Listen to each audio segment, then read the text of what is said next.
नमस्कार दोस्तों, चलिए जानते हैं देश दुनिया की 50 बड़ी खबरें 5 मिनट में। 370 सीट के लक्ष्य के लिए भाजपा किन्हें देगी टिकट, चलिए जानते हैं। इस बार भाजपा ने लोकसभा चुनाव के लिए बड़ा लक्ष्य रखा है। वहीं पिछली 2 लोकसभा चुनाव में हार के बाद विपक्ष भी ज़्यादा से ज़्यादा सीटों पर संयुक्त उम्मीदवार उतारने की कोशिश में है। बॉलीवुड से एक बड़ा नाम हेमा मालिनी का है, जो मथुरा लोकसभा सीट से चुनाव लड़ेंगी।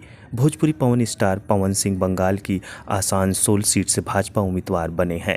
इन्होंने कहा है, मुझ में बंगाल का नमक है। आपराधिक मामले आए दिन देखने को मिलते हैं, लेकिन कुछ आपराधिक मामले ऐसे होते हैं जो न्यायालय में लंबे समय तक चलने के बाद उस पर फैसला आता है। ऐसे ही मामला है 17 मार्च 2010 की रात को युवक कार से जा रहा था, तभी टमकौली गभाना रोड पर रजगांव के पुल पर कुछ लोगों ने कार रुकवाकर उस चालक का मोबाइल लूट लिया। बदमाश असलहा से लैस थे। उन्होंने डीवीडी निकाल ली, जिसके बाद दोनों के हाथ बांधकर श्यामनगर की तरफ 100 मीटर तक दूर ले गए और गोली मारने की धमकी देकर फरार हो गए। इस पर अलीगढ़ के गरबाना क्षेत्र में 14 वर्ष पुराने डकैती के मुकदमे पर एडीजे श्रीवास्तव की अदालत ने 10 लोगों को दोषी करार देते हुए 10 साल की सजा सुनाई है। खत्म हो तारीख पर तारीख की संस्कृति, लोगों के मरने का ना करें इंतजार, न्यायाधीशों से बोले सीजेआई। देश की न्यायिक प्रणाली में सुनवाई के लिए तारीख पर तारीख की प्रचलित संस्कृति वादियों की पीड़ा को बढ़ाती है।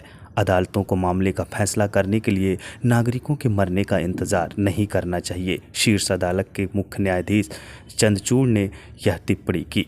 विश्व व्यापार संगठन में किसानों व मछुआरों के लाभ के लिए भारत की नीति में बदलाव नहीं, बोले पीयूष गोयल। विश्व व्यापार संगठन के 13वें मंत्री स्तरीय सम्मेलन का नतीजा अच्छा रहा और भारत पूरी तरह संतुष्ट है, क्योंकि देश हर तरह से किसानों व मछुआरों के हितों की रक्षा के लिए अपनी नीति पर कायम है। वाणिज्य और उद्योग मंत्री पीयूष गोयल ने ये बात कही कि उन्होंने कहा कि गरीबों के बीच वितरण के लिए नई दिल्ली में अनाज की खरीद निर्बाध और बिना किसी बाधा के जारी है।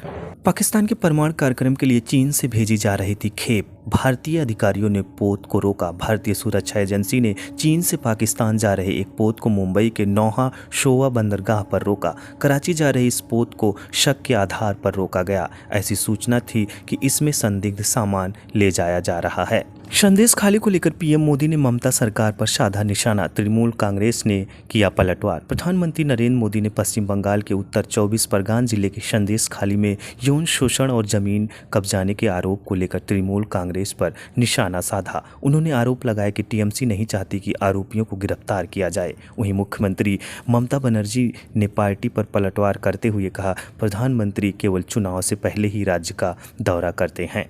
भारत घूमने आई स्पेन की महिला से गैंग रेप, खुद बाइक चलाकर इलाज के लिए अस्पताल पहुंची पीड़िता। झारखंड के दुमाका में स्पेन की 28 वर्षीय महिला टूरिस्ट के साथ गैंग रेप की घटना सामने आई है।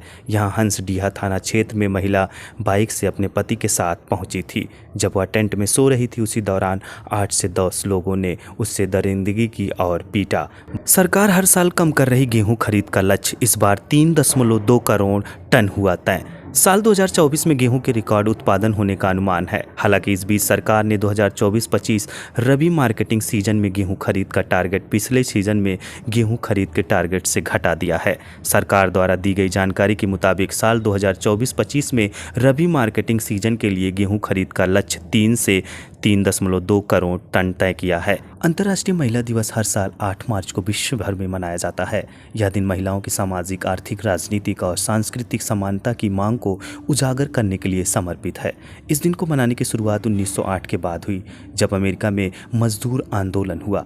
इस आंदोलन में करीब 15,000 महिलाएं न्यूयॉर्क की सड़कों पर उतरकर अपने अधिकार की मांग करने लगी। महिलाओं की मांग की थी उनकी नौकरी के घंटे यानी कामकाज की समय अवधि कम की जाए और वेतन में बढ़ोतरी हो। साथ ही इस आंदोलन में महिलाओं को मतदान का अधिकार देने की भी मांग की गई।